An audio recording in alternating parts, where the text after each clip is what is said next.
हिंदी में यूपीएससी की तैयारी से संबंधित प्रोग्राम्स को देखने के लिए सब्सक्राइब करें study IQIAS Hindi. Hello students, आज हम बात करने वाले हैं एक बहुत इंपॉर्टेंट जियोपॉलिटिकल इश्यू की, जहां पर चाइना ब्रह्मपुत्र नदी पर दुनिया का सबसे बड़ा डैम बिल्ड कर रहा है।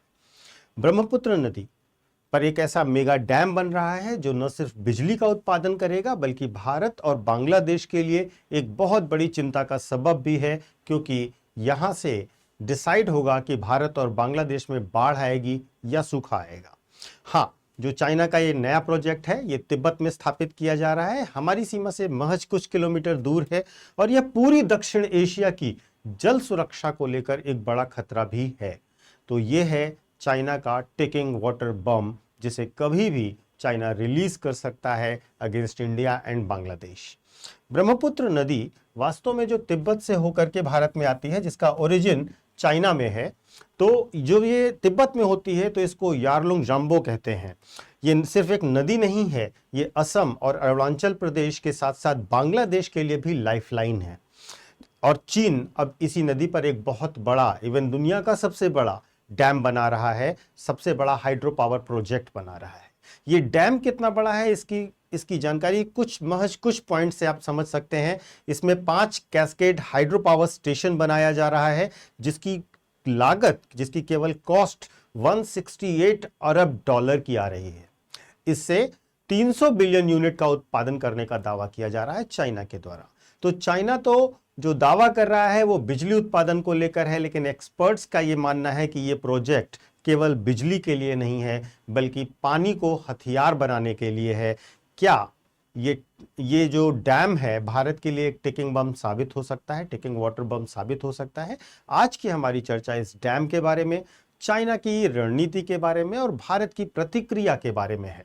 तो इस पर हम लोग शुरू करते हैं। और टॉपिक को शुरू करने से पहले हमेशा की तरह मैं आपको अपना टेलीग्राम चैनल बताता हूं, जो है यूपीएससी मेंटोर पंकज सर। आप इस टेलीग्राम चैनल को ज्वाइन कर लीजिए, आप अपने विचार दे सकते हैं।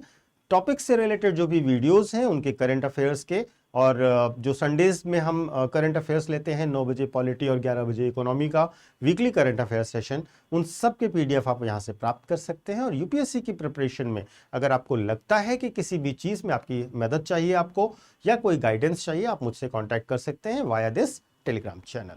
सो वी स्टार्ट इट। तो सबसे पहले हम ये जानते हैं कि ये मेगा डैम प्रोजेक्ट है क्या।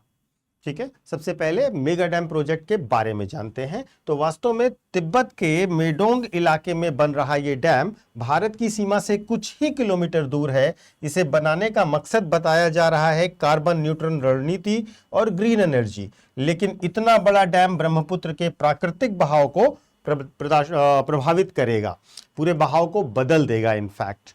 तो देखिए, ये जो नदी है ये तिब्बत में होकर के आती है, जैसे मैं बताया यारलुंग जाम्बो इसका नाम है तिब्बत में। और ये डैम आपका बन रहा है मेडोंग में। मेडोंग जो है भारत की सीमा से बिल्कुल सटा हुआ आपको दिखाई दे रहा होगा। ये आपकी इंडिया की सीमा है और ये आपके इंडिया में आते हुए चला जाएगा बांग्लादेश तक।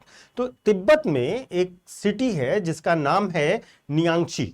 उस नियांगची सिटी में ब्रह्मपुत्र रिवर पर मेडोंग में ये डैम बनाया जा रहा है। 19 जुलाई 2025 को चाइना के जो प्रीमियर हैं, यानी कि आप प्राइम मिनिस्टर जैसा कह सकते हैं, उन्होंने वहां पर ग्राउंड ब्रेकिंग सेरेमनी को आयोजित किया था।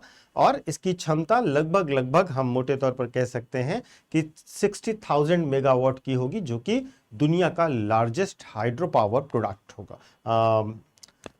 प्रोजेक्ट होगा। चाइना इसको अपनी ग्रीन एनर्जी का प्रोजेक्ट बता रहा है और विकास की परियोजना बता रहा है। आधिकारिक तौर पर चीन का यह कहना है कि यह डैम उसकी कार्बन न्यूट्रल रणनीति का हिस्सा है। वो धीरे धीरे कार्बन न्यूट्रल इकोनॉमी की तरफ जाना चाहते हैं, यानी कि 2030 तक की अगर वो बात कर रहे हैं, 2030 तक इन्होंने कहा है कि ये कार्बन पीक तक पहुंचेंगे और उसके बाद 2060 तक नेट जीरो टारगेट को अचीव करेंगे। 2060 तक नेट जीरो कार्बन एमिशन को अचीव करने का टारगेट है, ये चाइना का कहना है। लेकिन एक्सपर्ट्स ये मान रहे हैं कि ये हाइड्रो डिप्लोमेसी का हिस्सा है, यानी पानी को भू राजनीतिक हथियार के तौर पर इस्तेमाल किया जाएगा। ब्रह्मपुत्र का ऊपरी प्रवाह अगर हम देखें, जो ब्रह्मपुत्र आ रही है, इसका ऊपरी प्रवाह चाइना के पास है, जबकि जो भारत और बांग्लादेश हैं वो इसके निचले हिस्से में आते हैं। तो आप ऐसे से कुछ समझिए आसान भाषा में, जैसे कुछ देश हैं जिन्होंने तेल और गैस को दबाव बनाने के लिए रणनीति के तौर पर इस्तेमाल किया है, संसाधनों का इस्तेमाल रणनीति के तौर पर किया है। चाइना भी अब उसी प्रकार से वाटर को, स्पेशली ब्रह्मपुत्र के वाटर को स्ट्रेटेजिक टूल बना रहा है। इससे दक्षिण एशिया में जल संकट तो बढ़ेगा ही बढ़ेगा, तनाव भी बढ़ेगा। तो हमें यह जानना चाहिए कि भारत और बांग्लादेश के लिए चिंता का विषय ये क्यों बन जा रहा है। तो भारत और बांग्लादेश को इसकी चिंता क्यों हो रही है, इसको भी समझिएगा। तो अगर हम देखें तो हमारा पूरा असम और नॉर्थ ईस्ट, ये जो पूरा पोर्शन है हमारा, ये पूरा असम और नॉर्थ ईस्ट, इसके 30% जरूरतें पूरी करती है ब्रह्मपुत्र नदी। खेती हो, पीने का पानी हो, या पूरा इकोसिस्टम ही इसी पर डिपेंड करता है। अगर मॉनसून में, आप कल्पना कीजिए, अगर मॉनसून में चाइना ने इसके वाटर के फ्लो को छोड़ दिया तो पूरे नॉर्थ ईस्ट में बाढ़ की स्थिति आ जाएगी। और अगर सूखे के समय में, यानी कि ऑफ सीजन में चाइना ने पानी रिलीज नहीं किया तो यहां पर सूखे और अकाल जैसी स्थितियां बनेंगी। दोनों ही परिस्थितियां भारत के इस पूरे जोन को बहुत बुरी तरह से प्रभावित करेंगी, चाहे बाढ़ हो या सूखा हो। तो खेती हो, पीने का पानी हो, इकोलॉजिकल बैलेंस हो, सब कुछ प्रभावित कर सकता है ये अकेला डैम। तो बांग्लादेश की अगर हम बात करें, जो कि और भी निचले हिस्से में आकर के पड़ेगा, इसकी भी लाइफलाइन है ब्रह्मपुत्र नदी, तो इस पर भी विनाशकारी असर होना तय है। तो सबसे बड़ा खतरा ये है, इन सब चीजों के बीच, इन सारे फैक्ट्स के बीच में जो सबसे बड़ी प्रॉब्लम है वो क्या है? सबसे बड़ी प्रॉब्लम ये है कि हमारी और चाइना की कोई भी वाटर शेयरिंग ट्रीटी नहीं है। इंफॉर्मेशन के लिए भी कोई ट्रीटी चाइना ने हमसे नहीं कर रखी है। यानी कि इस डैम पर सबसे बड़ा जो कंट्रोल होगा, और बिना किसी डाउट के कोई कंट्रोल होगा, तो वो चाइना का होगा। वो whatever he wants he can do it. तो सबसे बड़ी प्रॉब्लम क्या है कि जब भी चाइना चाहेगा, नॉर्थ ईस्ट को बाढ़ में डुबो सकता है या सूखे से मार सकता है। और यही वजह है कि भारत के साथ साथ बांग्लादेश के लिए भी ये एक बहुत बड़ी चिंता का विषय है। और भारत में मुख्यमंत्री ने अरुणाचल प्रदेश के एक बड़ा स्टेटमेंट दिया और उन्होंने कहा कि ये वाटर बम बना रहा है चाइना।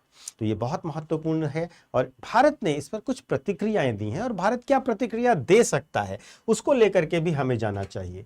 भारत ने क्या शुरू किया है? भारत ने अरुणाचल प्रदेश और असम में अपने हाइड्रो पावर प्रोजेक्ट्स तेज कर दिए हैं। साथ ही चाइना से रियल टाइम हाइड्रोलॉजिकल डेटा की मांग बढ़ाई है। ये सबसे इंपॉर्टेंट पोर्शन है कि हमें सबसे पहले डेटा मिले, जिससे हम ये जान सकें कि कितना पानी है और कितना पानी अगर छोड़ा गया तो हमारे ऊपर क्या असर होगा। तो हाइड्रोलॉजिकल डेटा की मांग बढ़ाई है, लेकिन असली हल एक लंबी अवधि का वाटर शेयरिंग एग्रीमेंट ही हो सकता है। ये भारत की बड़ी डिमांड होनी चाहिए कि हमसे वाटर शेयरिंग एग्रीमेंट कीजिए। आपको कुछ कुछ जरूर याद आ रहा होगा, सिंधु जल संधि के समझौते को लेकर के यही मुद्दे, सेम मुद्दे आपने सुने होंगे। तो यही चीजें ब्रह्मपुत्र को लेकर के भी हो रही हैं। साथ ही भारत को बांग्लादेश के साथ मिलकर डिप्लोमेटिक प्रेशर भी बनाना पड़ेगा, ताकि ये वाटर बम कभी एक्टिवेट ना हो पाए, कभी इसको एक्टिवेट ना किया जाए। अभी तक हर सेशन में, हर वीडियो में जो लोग हमारे साथ रेगुलर जुड़े हुए हैं, उन्होंने देखा होगा कि हर सेशन के बाद हम आपको प्री का प्रैक्टिस क्वेश्चन देते हैं, जिसको आप कमेंट बॉक्स में आंसर करके बताते हैं। आज से मैं इसमें एक छोटा सा चेंज और कर रहा हूं, और मैं जानना चाहूंगा कि ये चेंज आपको कैसा लगा, वो जरूर कमेंट करके बताइएगा। और चेंज ये है कि आज से हम जो भी टॉपिक लेंगे, उस टॉपिक को आपको क्लियरली बताएंगे कि ये यूपीएससी के किस पोर्शन में और प्री और मेंस में कहां यूज होगा। तो आज से ही शुरू करते हैं। इस टॉपिक के लिए अगर हम बात करें तो यूपीएससी में इसका क्या रोल हो सकता है, तो अगर हम प्री के लिए देखें, प्री में आपसे गंगा नदी प्रणाली के बारे में जाना जा सकता है, भारत चीन सीमा विवाद के बारे में जाना जा सकता है, जो क्रॉस बॉर्डर रिवर्स हैं उस पर क्वेश्चन बन सकता है, और भारत में जल विद्युत परियोजनाओं पर क्वेश्चन बन सकता है। इन एरियाज में ये टॉपिक आपका कवर भी होता है, और आपको ये एरियाज इसके साथ देखने की जरूरत है। मुख्य परीक्षा की अगर हम बात करें तो सामान्य अध्ययन का प्रश्न पत्र 2, जो कि अंतरराष्ट्रीय संबंध और भारत चीन संबंध से संबंधित है, वहां पर आपके लिए ये काम करेगा। प्रश्न पत्र 3 में जल संसाधन और अवसंरचना विकास के पोर्शन में ये एरिया आएगा। आप इसे निबंध लेखन में भी यूज कर सकते हैं, और एज अ केस आप दे सकते हैं इंटरव्यू के समय अपने जवाब को अच्छा करने के लिए। तो इस प्रकार से ये बहुत सारे एरियाज को कवर करने वाला टॉपिक है, महत्वपूर्ण टॉपिक है, और आप मुझे जरूर कमेंट करके बताइएगा कि क्या इस सेगमेंट को ऐड किया जाए अपने वीडियोस में, हर वीडियोस में, या नहीं। मैं आपके जवाब के बेसिस पर ही इसको आगे कंटिन्यू करूंगा।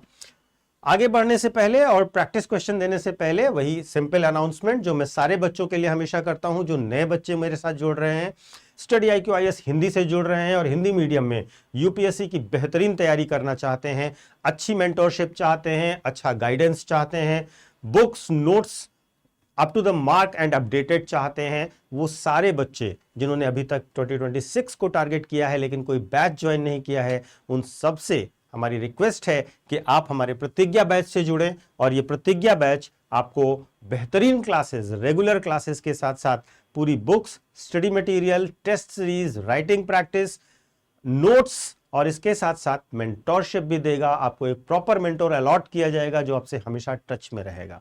आपकी पढ़ाई की कोई भी समस्या नहीं रह जाएगी अगर आप पूरा प्लान्ड वे में हमारे साथ जुड़ जाते हैं। और इस समय ये बहुत बेयर मिनिमम फीस यानी कि 9,999 रुपए में 2026 का प्री मेंस और इंटरव्यू, जिसमें मेंस का रेजिडेंशियल प्रोग्राम और इंटरव्यू गाइडेंस प्रोग्राम जो कि स्टडी IQ की तरफ से स्पॉन्सर्ड होगा, वो भी आपको मिलेगा। यानी कि उसके लिए आपको कोई पैसे देने की जरूरत नहीं है। तो आप इस पूरे कोर्स को सिर्फ 9,999 में परचेज कर सकते हैं। लेकिन आपको करना क्या है, जब आप ऐप पर जाएंगे तो वहां पर आपसे फैकल्टी कोड मांगेगा या आपसे पूछेगा आपके पास कोई कोड है क्या, तो आप PK लाइव कोड का इस्तेमाल कीजिएगा। इससे आपको ये कोर्स मात्र 9,999 में पड़ जाएगा। ध्यान रखिएगा, मेरे वीडियोस में आप कमेंट करके अपनी कोई समस्या होती तो उसे भी आप बता सकते हैं। टेलीग्राम चैनल भी ज्वाइन करके अगर आप कुछ भी जानना चाहते हैं अपनी तैयारी को लेकर के, जरूरी नहीं है कि आप कोर्स को लेकर के ही जानना चाहते हो, आप अपने लिए भी कुछ जानना चाहते हैं, आपकी पढ़ाई में कोई समस्या आ रही है और प्रश्न पूछना चाहते हैं, या आप में कोई ऐसी चीज है जिसको आप चाहते हैं कि मैं बता दूं तो शायद आपको हेल्प हो जाए, तो आप अवश्य पूछिए। ये सिर्फ एक कोर्स नहीं है, यहाँ पर हम आपके साथ जुड़ते हैं, आपके साथ करंट अफेयर्स की चीजें लाते हैं, पॉलिटी, इकोनॉमी से रिलेटेड जो भी करंट की अच्छी न्यूज होती है वो हम आपसे शेयर करते हैं। संडेज में आपके साथ जुड़ते हैं, हर संडे को लाइव जुड़ते हैं 9 बजे और 11 बजे, इसीलिए क्योंकि आप अपनी तैयारी में हमेशा अपने साथ हमें पाएं और बेहतर ढंग से तैयारी करें। अब चलते हैं अपने सेशन के लास्ट पोर्शन में, जहां पर हम बात करेंगे अभ्यास प्रश्न की। चीन द्वारा ब्रह्मपुत्र नदी पर निर्माणाधीन बांध परियोजनाओं के संदर्भ में निम्नलिखित कथनों पर विचार करें। नंबर 1, यह परियोजना तिब्बत के जिंगजी शहर में स्थित है और इसकी क्षमता 60,000 मेगावाट है। ब्रह्मपुत्र नदी तिब्बत में यारलुंग तांग्सपो के नाम से जानी जाती है। यह नदी भारत में अरुणाचल प्रदेश और असम राज्यों से होकर बहती है। ब्रह्मपुत्र नदी का उद्गम मानसरोवर झील के निकट है। आपको बताना है उपरोक्त में से कौन सा कथन सही है। 1, 2 और 3, 1, 3 और 4, 2, 3 और 4, 1, 2, 3, 4 यानी कि सभी। इस प्रश्न का उत्तर कमेंट बॉक्स में सभी बच्चे कमेंट करके बताएंगे। और अगर आप कुछ भी जानना चाहते हैं या कोई भी असिस्टेंस चाहते हैं तो you are most welcome. Thank you so much. Study IQ IAS, आपका सिलेक्शन हमारा मिशन।